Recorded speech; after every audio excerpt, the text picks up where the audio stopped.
యేసుని ప్రేమ ఛానల్కి స్వాగతం. దయచేసి ఈ ఛానల్ని లైక్ చేయండి, షేర్ చేయండి, సబ్స్క్రైబ్ చేయండి. తెలుగు డైలీ ఆడియో బైబిల్ సమూయేలు 2వ గ్రంథము 10వ అధ్యాయము. పిమ్మట అమ్మోను రాజు మృతి నొందగా అతని కుమారుడగు హానూను అతని రాజ్యము నేలుచుండెను.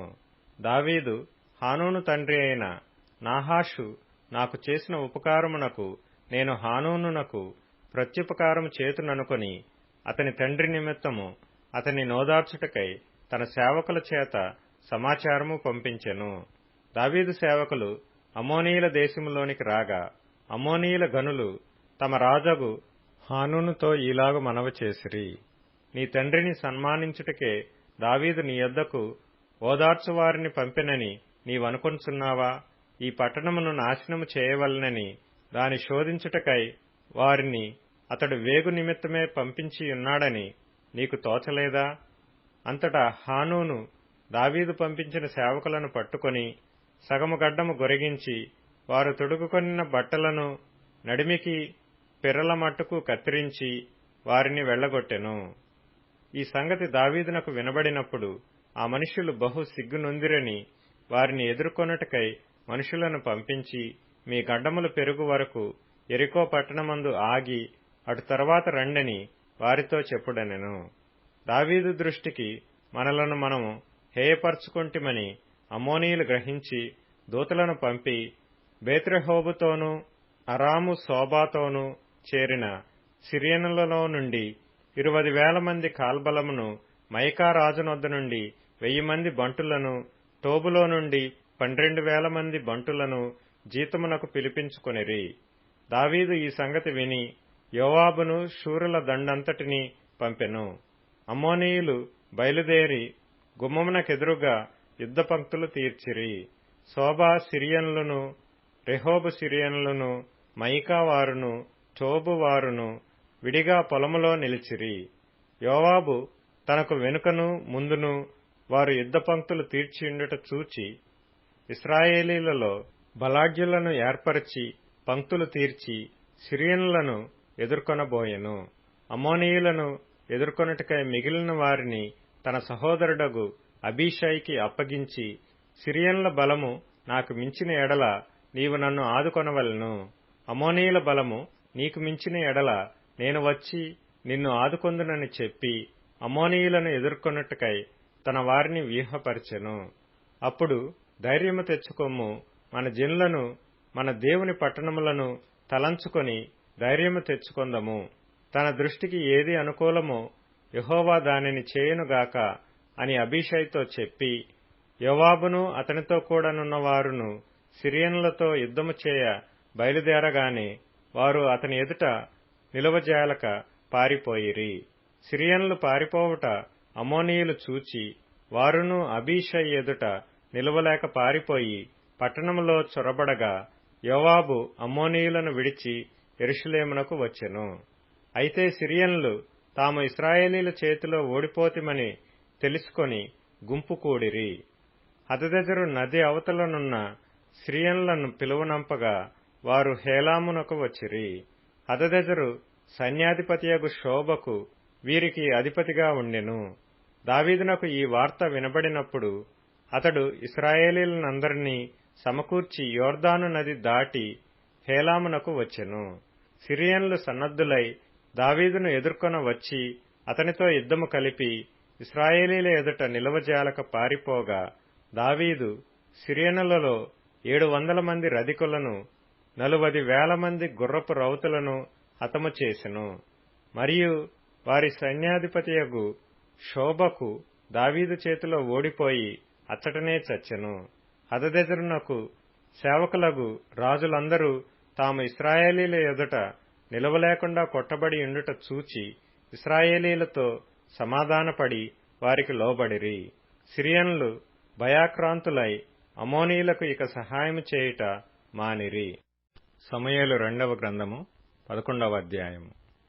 వసంతకాలమున రాజులు యుద్ధమునకు బయలుదేరు సమయమున దావీదు యోవాబును అతని వారిని ఇశ్రాయేలీలందరినీ పంపగా వారు అమ్మోనీయులను సంహరించి రబ్బా పట్టణమును ముట్టడి వేసిరి. అయితే దావీదు యెరూషలేమునందు నిలిచెను.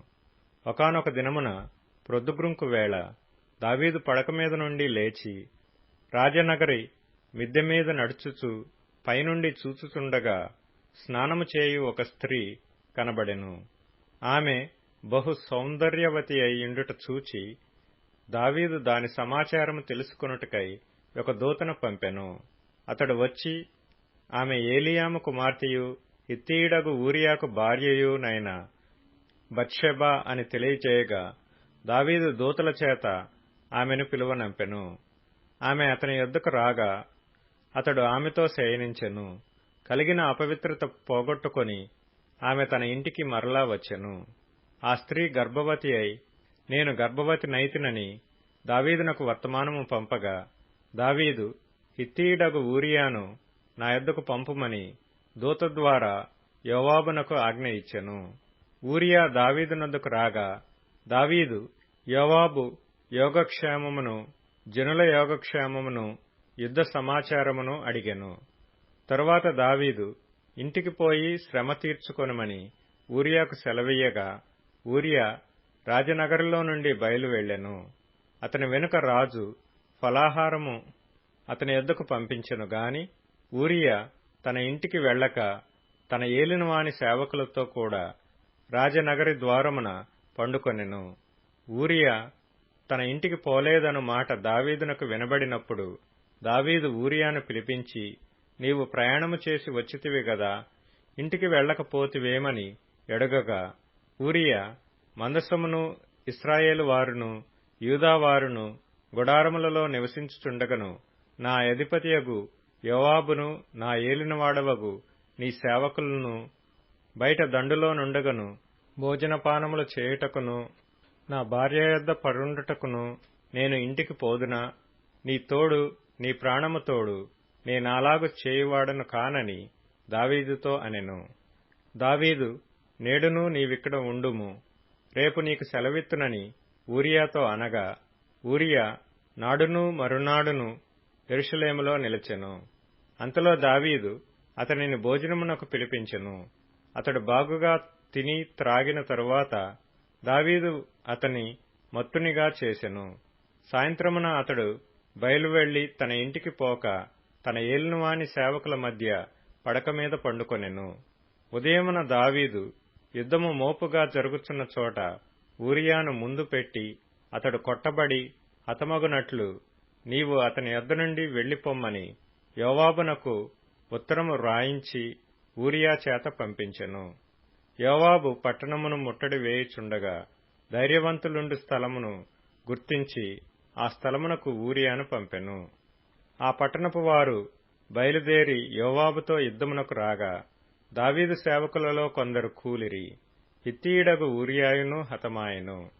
కాబట్టి యోవాబు యుద్ధ సమాచారమంతయు దావీదునొద్దకు పంపి దూతతో ఇట్లనెను, యుద్ధ సమాచారము నీవు రాజుతో చెప్పి చాలించిన తరువాత రాజు కోపము తెచ్చుకొని యుద్ధము చేయునప్పుడు మీరెందుకు పట్టణము దగ్గరకు పోతిరి? గోడమీద నుండి వారు అంబులు వేయుదురని మీకు తెలియకపోయినా యెరుబ్బెషెతు కుమారుడైన అబీమెలెకు ఏలాగు హతమాయెను? ఒక స్త్రీ తిరుగటి రాతి తునక ఎత్తి గోడమీద నుండి అతని మీద వేసినందున అతడు తేబేసు దగ్గర హతమాయెను గదా. ప్రాకారము దగ్గరకు మీరెందుకు పోతిరని నిన్నడిగిన ఎడల నీవు తమరి సేవకుడగు ఊరియాయు హతమాయెనని చెప్పుమని బోధించి దూతను పంపెను. దూత పోయి యోవాబు పంపిన వర్తమానమంతయు దావీదునకు తెలియజేసెను. ఎట్లనగా ఆ మనుష్యులు మమ్మను ఓడించుచు పొలములోనికి మాకెదురు రాగా మేము వారిని గుమ్మము వరకు వెంటాడి గెలిచితిమి. అప్పుడు ప్రాకారం మీద నుండి విలుకాండ్రు తమ సేవకుల మీద అంబులు వేయగా రాజు సేవకులలో కొందరు హతమైరి. తమరి సేవకుడైన హిత్తీయుడగు ఊరియా కూడా హతమాయెను. అందుకు దావీదు, నీవు యోవాబుతో ఈ మాట చెప్పుము, ఈ సంగతిని బట్టి నీవు చింతపడకుము. ఖడ్గము ఒకప్పుడు ఒకని మీదను ఒకప్పుడు మరియొకని మీదను పడుట కద్దు. పట్టణము మీద యుద్ధము మరి బలముగా జరిపి దానిని పడగొట్టుమని చెప్పి నీవు యోవాబును ధైర్యపరిచి చెప్పుమని ఆ దూతకు ఆజ్ఞ ఇచ్చి పంపెను. ఊరియా భార్య తన భర్తయగు ఊరియా హతమైన సంగతి విని తన భర్త కొరకు అంగలార్చెను. అంగలార్పు కాలము తీరిన తరువాత దావీదు దూతలను పంపి ఆమెను తన నగరికి తెప్పించుకొనగా ఆమె అతనికి భార్య అయి అతనికొక కుమారుని కనెను. అయితే దావీదు చేసినది యెహోవా దృష్టికి దుష్కార్యముగా ఉండెను. సమూయేలు 2వ గ్రంథము 12వ అధ్యాయము. కావున యెహోవా నాతానును దావీదు నద్దకు పంపెను. అతడు వచ్చి దావీదుతో ఇట్లనెను, ఒకానొక పట్టణమందు 2 మనుషులుండిరి. ఒకడు ఐశ్వర్యవంతుడు, ఒకడు దరిద్రుడు. ఐశ్వర్యవంతునికి విస్తారమైన గొర్రెలను గొడ్లను కలిగియుండెను. అయితే ఆ దరిద్రునికి తాను కొనుక్కొనిన ఒక చిన్న ఆడు గొర్రెపిల్ల తప్ప ఏమీయూ లేకపోయెను. వాడు దానిని పెంచుకొనుచుండగా అది వాని యొద్దనూ వాని బిడ్డల యొద్దనూ ఉండి పెరిగి వాని చేతిముద్దలు తినుచు వాని గిన్నెలోనిది త్రాగుచు వాని కౌగిట పండుకొనుచు వానికి కుమార్తె వలె ఉండెను. అట్లుండగా మార్గస్థుడొకడు ఐశ్వర్యవంతుని యొద్దకు వచ్చెను. అతడు తన యొద్దకు వచ్చిన మార్గస్థునికి ఆయత్తము చేయుటకు తన గొర్రెలలో గాని గొడ్లలో గాని దేనిని ముట్టనొల్లక ఆ దరిద్రుని గొర్రెపిల్లను పట్టుకొని తన యొద్దకు వచ్చిన వానికి ఆయత్తము చేసెను. దావీదు ఈ మాట విని ఆ మనుషుని మీద బహుగా కోపించుకొని, యెహోవా జీవము తోడు, నిశ్చయముగా ఈ కార్యము చేసినవాడు మరణపాత్రుడు. వాడు కనికరము లేక ఈ కార్యము చేసిన గనుక ఆ గొర్రెపిల్లకు ప్రతిగా 4 గొర్రెపిల్లలనియ్యవలెనని నాతానుతో అనెను. నాతాను దావీదును చూచి, ఆ మనుష్యుడవు నీవే, ఇశ్రాయేలీల దేవుడైన యెహోవా సెలవిచ్చినదేమనగా, ఇశ్రాయేలీల మీద నేను నిన్ను రాజుగా పట్టాభిషేకము చేసి సౌలు చేతిలో నుండి నిన్ను విడిపించి నీ యజమానుని నగరిని నీకనుగ్రహించి నీ యజమానుని స్త్రీలను నీ కౌగిట చేర్చి ఇశ్రాయేలు వారిని యూదావారిని నీకప్పగించితిని. ఇది చాలదని నీవనుకొనిన ఎడల నేను మరి ఎక్కువగా నీకిచ్చియుందును. నీవు యెహోవా మాటను తృణీకరించి ఆయన దృష్టికి చెడుతనము చేసితివేమి? హిత్తీయుడగు ఊరియాను కత్తిచేత చంపించి అతని భార్యను నీకు భార్య యగునట్లుగా నీవు పట్టుకొనియున్నావు. అమ్మోనీయుల చేత నీవతని చంపించితివి గదా. నీవు నన్ను లక్ష్యము చేయక హిత్తీయుడగు ఊరియా భార్యను నీకు భార్య యగునట్లు తీసుకొనినందున నీ ఇంటివారికి సదాకాలము యుద్ధము కలుగును. నా మాట ఆలకించుము. యెహోవానగు నేను సెలవిచ్చినదేమనగా, నీ ఇంటివారి మూలముననే నేను నీకు అపాయము పుట్టింతును. నీవు చూచుచుండగా నేను నీ భార్యలను తీసి నీ చేరువ వానికి అప్పగించెదను. పగటియందు వాడు వారితో శయనించును. నీవు ఈ కార్యము రహస్యముగా చేసితివి గాని ఇశ్రాయేలీలందరూ చూచుచుండగా పగటియందే నేను చెప్పిన దానిని చేయింతును అనెను. నేను పాపము చేసితినని దావీదు నాతానుతో అనగా, నాతాను, నీవు చావకుండునట్లు యెహోవా నీ పాపమును పరిహరించెను. అయితే ఈ కార్యము వలన యెహోవాను దూషించుటకు ఆయన శత్రువులకు నీవు గొప్ప హేతువు కలుగజేసితివి గనుక నీకు పుట్టిన బిడ్డ నిశ్చయముగా చచ్చునని దావీదుతో చెప్పి తన ఇంటికి వెళ్ళెను. యెహోవా ఊరియా భార్య దావీదునకు కనిన బిడ్డను మొత్తినందున అది బహు జబ్బుపడెను. దావీదు ఉపవాసముండి లోపలికి పోయి రాత్రి అంతయు నేలపడియుండి బిడ్డ కొరకు దేవుని బతిమాలగా ఇంటిలో ఎన్నికైన వారు లేచి అతనిని నేల నుండి లేవనెత్తుటకు వచ్చిరి గాని అతడు సమ్మతింపక వారితో కూడా భోజనము చేయక యుండెను. 7వ దినమున బిడ్డ చావగా బిడ్డ ప్రాణంతో ఉండగా మేము అతనితో మాట్లాడినప్పుడు అతడు మా మాటలు వినకయుండెను. ఇప్పుడు బిడ్డ చనిపోయినని మనము అతనితో చెప్పిన ఎడల తనకు తాను హాని చేసుకొనునేమో అనుకొని దావీదు సేవకులు బిడ్డ చనిపోయినను సంగతి అతనితో చెప్పవెరచిరి.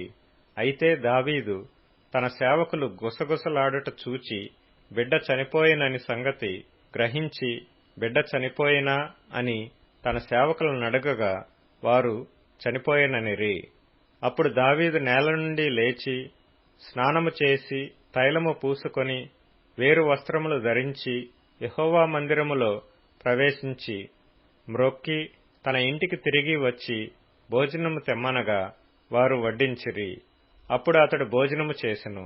అతని సేవకులు, బిడ్డ జీవంతో ఉండగా ఉపవాసముండి దాని కొరకు ఏడ్చుచుంటివి గాని అది మరణమైనప్పుడు లేచి భోజనము చేసితివి, నీవీలాగు చేయుట ఏమని దావీదును అడగగా, అతడు, బిడ్డ ప్రాణముతో ఉన్నప్పుడు దేవుడు నాయందు కనికరించి వాని బ్రతికించునేమో అనుకొని నేను ఉపవాసముండి ఏడ్చుచుంటిని.